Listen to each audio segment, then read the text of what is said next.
আজকে সকালবেলা ওসি বাগবাসার কাছে একটা সিক্রেট ইনফরমেশন আছে যে কয়েকজন মহিলা ধর্মনগর আইএসবিটি থেকে কিছু কন্ট্রাবেন্ট নিয়ে বিহারের উদ্দেশ্যে রওনা হচ্ছে। সেই সংবাদের ভিত্তিতে ওসি বাগবাসার তার টিম নিয়ে আমাদের যে নাকা আছে, যেই নাকাতে 24/7 আমরা চেকিং করি, সেই নাকাতে একটা এএসটিসির একটা বাস আটকায়, যার নাম্বার AS10C6426।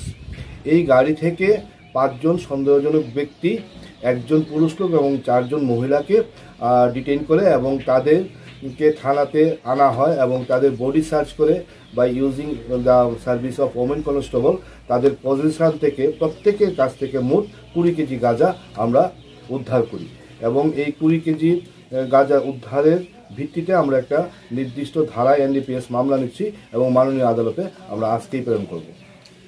তাদের ডেস্টিনেশন ছিল গুয়াহাটি, তারা বিহার যাবে। তারা আজকে সকালবেলায় একটা লোকাল ট্রেন ধরে ধর্মনগর এসেছিল এবং ধর্মনগর আইএসবিটি থেকে তারা